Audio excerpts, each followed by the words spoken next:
Hello my dear students, दृष्टि academy Bokaro के YouTube platform में आप सभी का स्वागत है। आज जैसे ही इस वीडियो का नोटिफिकेशंस आपको मिला होगा तो आप इसके थंबनेल में देखे होंगे कि इसमें लिखा हुआ है एसएमएस एपिसोड 1 और आप तभी से इसके बारे में सोच रहे होंगे कि सर ये एसएमएस का क्या मतलब बनता है, और आप अभी भी उस वीडियो में जो टच किए होंगे नोटिफिकेशंस को और आप अभी भी यही सोच रहे होंगे कि सर बोले तो सही ये एसएमएस का क्या मतलब बनता है। तो मैं आपको बताना चाहता हूं कि लास्ट टाइम जब मैंने एक वीडियो बनाया था जिसमें पेरेंट्स को मैंने रिक्वेस्ट किया था कि अपने बच्चों को मार्क्स के आधार पर जज ना करें कि वो साइंस ले सकता है या नहीं ले सकता है, एंड बच्चों को फोर्स भी ना करें कि वो साइंस लें, आर्ट्स लें, कॉमर्स लें, वो उनके इंटरेस्ट पर छोड़ दें। आप उनको सजेशन दीजिए, आप उनको फोर्स मत कीजिए। उस वीडियो को बनाने के बाद पेरेंट्स से मुझे जो रिस्पॉन्स मिला, उस रिस्पॉन्स से मैं बड़ा खुश हुआ और मुझे लगा कि मंडे टू सैटरडे तक मैं फिजिक्स, केमिस्ट्री, मैथ्स के किसी टॉपिक बेस्ड मैं वीडियो बनाऊं, पर वीक का कोई एक स्पेशल डे, संडे, छुट्टी का दिन, एक ऐसा किसी टॉपिक पर मैं बात करूं जिस टॉपिक पर स्टूडेंट अक्सर कंफ्यूजन्स में रहते हैं, पेरेंट्स कंफ्यूजन में रहते हैं, किसी एक्सपर्ट की तलाश में रहते हैं कि किन से बात की जाए, उनके क्वेश्चंस के आंसर, सटीक आंसर कौन दे सके।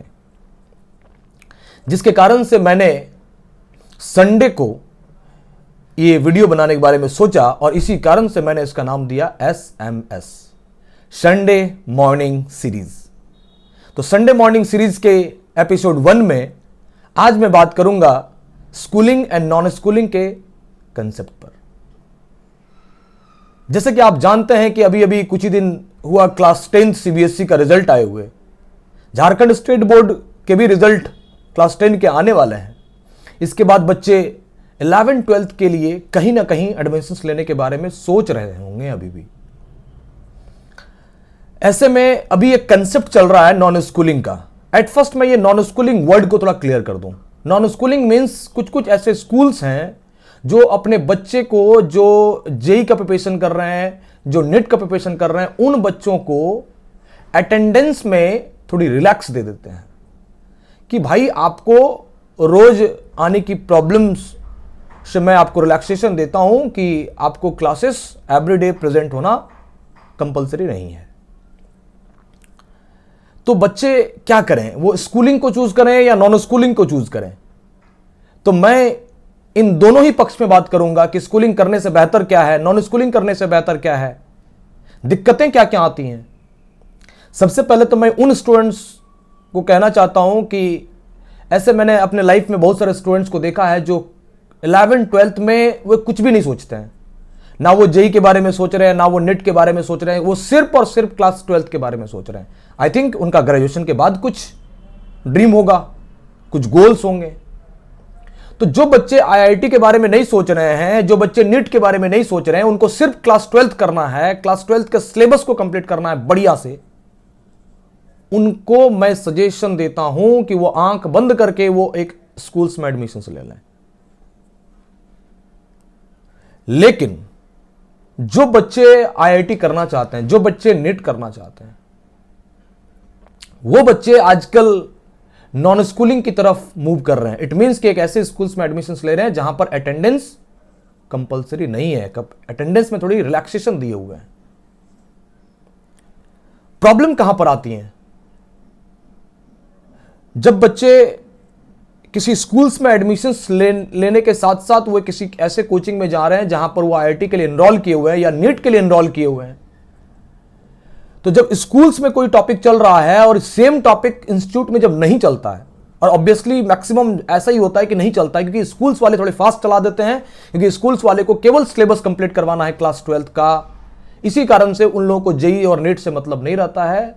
कोचिंग वाले सिलेबस थोड़ी स्लो चलाते हैं, स्कूल्स वाले का सिलेबस फास्ट चलता है। दोनों जगह पर अलग अलग टॉपिक चल रहा होता है। स्टूडेंट उन दोनों टॉपिक में किसको ज्यादा प्रेफर करे या दोनों को कंप्लीट करने के चक्कर में वे कोई भी टॉपिक को अच्छी तरह से कंप्लीट नहीं कर पाते हैं। और ये कश्मकश पूरी 2 साल चलता ही रहता है। दोनों तरफ बैलेंस करने के चक्कर में वो किसी भी एक को भी बैलेंस वो सही से नहीं कर पाते हैं। अब प्रॉब्लम वहां बताते हैं कि बच्चे यदि स्कूल ना करें और केवल कोचिंग के भरोसे हैं, तो मैं बताना चाहता हूं कि आप जिस कोचिंग में लिए हुए हैं एडमिशंस, क्या वो कोचिंग आपको सिर्फ आईआईटी का प्रिपरेशन करा रहा है, सिर्फ नीट का प्रिपरेशन करा रहा है? इट मींस कि क्या वो सिर्फ आपके अंदर क्या ऑब्जेक्टिव अप्रोच डाल रहा है? क्योंकि आप जानते होंगे कि स्कूल्स में जब आप एडमिशंस लेते हैं तो स्कूल वाले सब्जेक्टिव का टेस्ट लेते हैं, वो आपके क्लास 12th के सब्जेक्टिव अप्रोच को वो स्ट्रांग बनाते हैं। कोचिंग वाले आपको ऑब्जेक्टिव अप्रोच को स्ट्रांग बनाते हैं। यदि आप स्कूलिंग नहीं कर रहे हैं और यदि आप किसी कोचिंग के भरोसे में हैं, तो आप ध्यान रहे कि वो कोचिंग वाले सब्जेक्टिव टेस्ट ले रहे हैं कि नहीं ले रहे हैं। नहीं ले रहे हैं तो आप उनको कहिए कि सब्जेक्टिव टेस्ट सर लीजिए मेरा, क्योंकि हम सिर्फ आपके भरोसे हैं। सब्जेक्टिव अप्रोच आपका नहीं रहेगा तो आपका क्लास 12th का बोर्ड का रिजल्ट खराब होगा। ऑब्जेक्टिव अप्रोच बनाना अनदर थिंग होता है, सब्जेक्टिव अप्रोच बनाना अनदर थिंग होता है। राइटिंग स्किल्स होनी चाहिए। पूरे कंटिन्यू 2 साल तक आप जब ऑब्जेक्टिव के पीछे भागेंगे, आप 4 ऑप्शंस में एक ऑप्शंस को करेक्ट करने का आप एक्यूरेसी जब बढ़ाएंगे, तो आपकी सब्जेक्टिव अप्रोच घट जाएगी। आप डिस्क्रिप्टिव जब आप लिखते हैं कोई भी टॉपिक के बारे में, तो आप अच्छे से लिख नहीं पाते हैं, क्योंकि 2 साल से आपकी हैबिट छूट गई होती है। तो यदि किसी ऐसे इंस्टीट्यूट में आप हैं जहां पर सब्जेक्टिव भी और ऑब्जेक्टिव दोनों हो रही हैं, तो दैट्स वेरी गुड, होनी चाहिए। ड्रॉप आउट लेने के बाद क्लास 12 के बाद बच्चे कोई ड्रॉप आउट ले लेते हैं, उसके बाद केवल ऑब्जेक्टिव अप्रोच बनाते हैं, तो कोई प्रॉब्लम नहीं है। पर जो बच्चे क्लास 11 12th में रहकर कंटिन्यू कर रहे हैं जेईई और नीट के प्रिपरेशन को, तो मैं उनको बिल्कुल स्ट्रिक्टली मैं कहना चाहूंगा कि आप सब्जेक्टिव अप्रोच भी बनाएंगे। अब मैं उन बच्चों की बात करता हूं जो बच्चे अपने फैमिली के साथ नहीं रहते हैं, किसी अकेले रूम में लेकर रहते हैं, फ्रेंड लोग के साथ रहते हैं, और जब वो बच्चे नॉन स्कूलिंग करते हैं तो उनको क्या प्रॉब्लम होती है? बच्चे आप नादान है, 11 12 के बच्चे कितने ईयर्स के, 16 17 मैक्स टू मैक्स 15 16 17 के आसपास बच्चे रहते हैं। जब ये नॉन स्कूलिंग करते हैं तो ये लेट नाइट तक स्टडी करते हैं, पूरे दिन सोते हैं, और इस तरह से उनका पूरा रूटीन ऐसा बिगड़ता है कि पूरे 2 साल उनको पता भी नहीं चल पाता और किस तरह से उनका टाइम बर्बाद हो गया। तो ये वे बच्चे जो अकेले रहते हैं, फ्रेंड्स के साथ रहते हैं, रूम लेकर फैमिली से दूर रहते हैं और नॉन स्कूलिंग करते हैं, उन बच्चों को मैं अलर्ट करना चाहूंगा कि आप अकेले रहकर नॉन स्कूलिंग ना करें। आपको खुद नहीं पता चलेगा कि आपने अपने रूटीन्स को कैसा बिगाड़ा। तो इस कारण से प्रॉब्लम वहां होती है।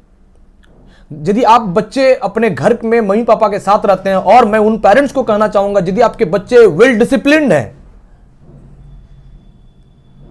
आपके बच्चे वेल डिसिप्लिन्ड हैं, तो आप अपने साथ भी हैं तो आप उनको नॉन स्कूलिंग करा सकते हैं। लेकिन आपके साथ हैं और आप जानते हैं कि आपके बच्चे वेल डिसिप्लिन्ड नहीं है, बचपन से वो चंचल हैं, उनका फ्रेंड सर्कल बड़ा है, बाहर निकलते रहते हैं, तो फिर नॉन स्कूलिंग कराएंगे तो उनका टाइम वो अपने फ्रेंड सर्कल में घूम के ज्यादा बर्बाद करेंगे। खास करके आजकल टाइम बर्बाद करने का सबसे बड़ा रीजन है मोबाइल। जब उनको नॉन स्कूलिंग करेंगे, 6-7 घंटे उनको टाइम मिलेगा घर पे रहने का, तो वे मोबाइल यदि ज्यादा यूज करेंगे, तो मैं बिल्कुल सजेस्ट करूंगा कि बच्चे नॉन स्कूलिंग ना करें। लेकिन मैं उन स्टूडेंट से जरूर कहना चाहूंगा कि जो बच्चे क्लास 12th के साथ साथ जेईई का प्रिपरेशन करना चाहते हैं और यदि दिल से सोचे हुए हैं, तो फिर आप अनडिसिप्लिन्ड हो नहीं सकते हैं।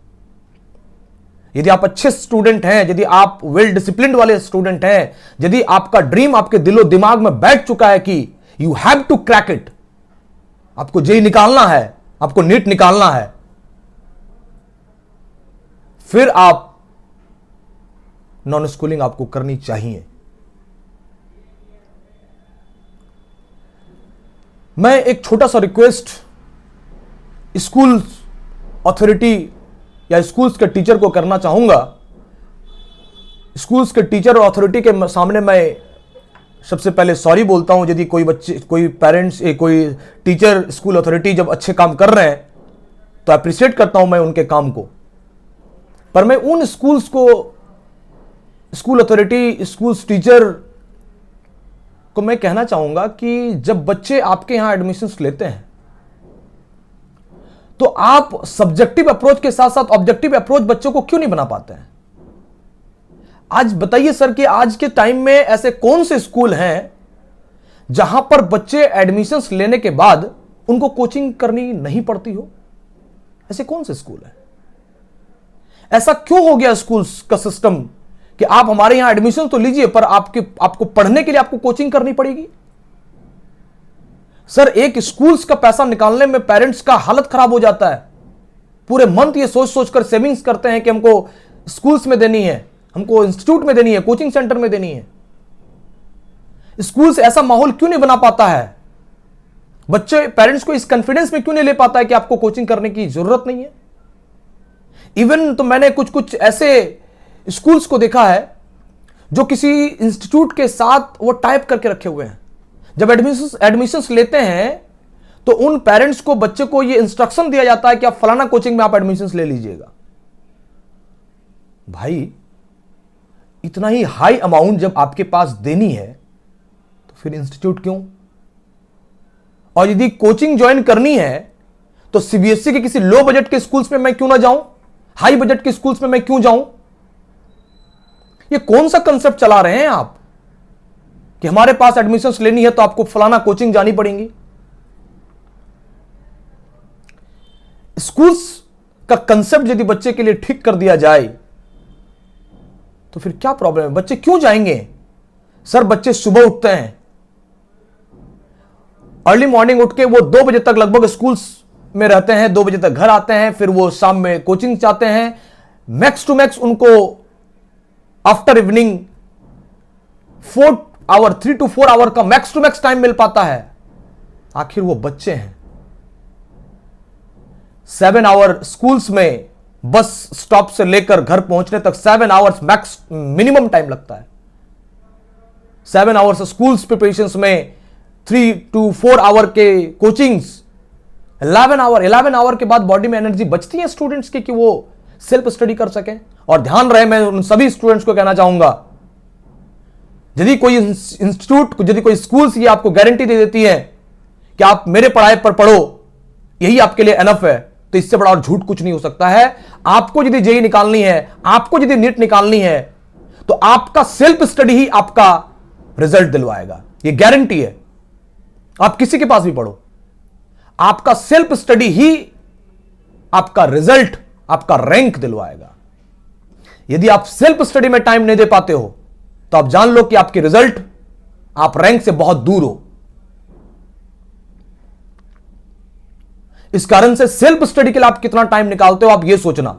आप स्कूलिंग करो या नॉन स्कूलिंग करो, यह मेरा पर्सनल सजेशन है, यह डिसीजन आपको लेना है। मैं तो केवल एक ओपिनियन दे रहा हूं कि प्रॉब्लम कहां पर आती है, दिक्कतें कहां पर आती हैं, कहां पर प्रॉब्लम नहीं आती हैं। सेल्फ स्टडी के लिए आपको टाइम निकालनी है, आप स्कूलिंग करो या नॉन स्कूलिंग करो। मैं कह रहा हूं कि उन सारे स्कूल्स जो स्कूल बुलाने के बाद 6 घंटे का टाइम बर्बाद करवाता है बच्चे का, बच्चे लास्ट बेंच में बैठकर कोचिंग सेंटर के कॉपी पढ़ा करते हैं, एनसीईआरटी बुक रीडिंग करते हैं। तो स्कूल गए हैं एनसीईआरटी बुक रीडिंग करने के लिए, इससे अच्छा माहौल तो उनको घर पे मिला होता। तो ऐसे स्कूल्स जो अपने बच्चों को केवल अटेंडेंस बनाने के लिए बुलाते हैं, माहौल बनाने के लिए बुलाते हैं कि मेरे पास 100% अटेंडेंस होता है, तो उन स्कूलों को मैं कहना चाहता हूं कि क्यों बुला रहे हैं आप स्टूडेंट्स को? 6 आवर टाइम बर्बाद करने का अधिकार आपको कौन दिया? Everyday 6 hour. ये 6 आवर बच्चे यदि अपने सेल्फ स्टडी में दिए होते तो वो कोई भी एग्जाम क्रैक कर लिए होते। बस शर्त इतना ही है कि वो बच्चा डिसिप्लिन्ड हो। यदि बच्चा डिसिप्लिन नहीं है तो माफ करेंगे पेरेंट्स और बच्चे भी, आप स्कूल जाओगे तो भी आप कुछ नहीं कर लोगे, नहीं जाओगे तो और बर्बाद हो जाओगे। इससे बेहतर है कि आप स्कूल चले जाओ। मैं तो बात कर रहा हूं उन अच्छे बच्चों की जिनका 5 घंटे, 6 घंटे, 7 घंटे का टाइम बर्बाद करवाया जा रहा है। क्योंकि आप जानते होंगे कि क्लास 12th अपीयरिंग में ही आपको जेईई एडवांस का एक मौका मिला, इसके बाद आपको सिर्फ और सिर्फ एक ही मौका मिलेगा। इसलिए क्लास 12th अपीयरिंग में आपको आईआईटी क्रैक करना चाहिए। यदि आप कुछ मार्क्स के लिए रह जाते हैं, फिर आपका नेक्स्ट अटेम्प्ट पॉसिबल है कि आप निकाल लें, बिल्कुल निकाल लेंगे आप। पर फर्स्ट 12th अपियरिंग में आपने प्रिपरेशन ही नहीं किया, किसी भी वजह से आपको सेल्फ स्टडी का टाइम नहीं मिला, आपने केवल 12th पर फोकस किया, तो नेक्स्ट आपको केवल और केवल 1 अटेम्प्ट मिलेगा आफ्टर 12th जी एडवांस क्रैक करने के लिए। तो मैं उन सारे पेरेंट्स को रिक्वेस्ट करूंगा कि यदि बच्चे आपके वेल डिसिप्लिन्ड हैं तो उनको नॉन स्कूलिंग करने दीजिए, और यदि वे लोग डिसिप्लिन में आपके बच्चे नहीं हैं तो आप उनको स्कूल में करवाइए एडमिशन। आपके बच्चे डिसिप्लिन हैं भी और आपके साथ नहीं रहते हैं, वो किसी फ्रेंड के साथ रूम लेकर रहने वाले, तो उन बच्चों को मत करने दीजिए, क्योंकि वो बच्चे इतने कम उम्र के हैं कि उनको पता भी नहीं चलेगा कि वो टाइम कहां बर्बाद कर रहे हैं। तो यदि अकेले रह रहे हैं तो नॉन स्कूलिंग ना करें। अनडिसिप्लिन्ड बच्चे हैं, आपका कंट्रोल टाइम पर नहीं है, तो आप नॉन स्कूलिंग ना करें, आप स्कूल जाएं, ठीक से क्लास करें। मैं फिर से उन सारे टीचर्स को सॉरी बोलना चाहता हूं जो क्लासेस में ठीक से पढ़ाते हैं, बच्चों पर ध्यान देते हैं। मैं सारे स्कूल्स अथॉरिटी को से मैं सॉरी बोलना चाहता हूं जो अपने बच्चों को ठीक से पढ़ाते हैं, ठीक से टाइम देते हैं। Wish you all the best मेरे सभी प्यारे स्टूडेंट्स को जो 10th के बाद अच्छे फ्यूचर बनाने के लिए बहुत हार्ड वर्क करने जा रहे हैं। Thank you.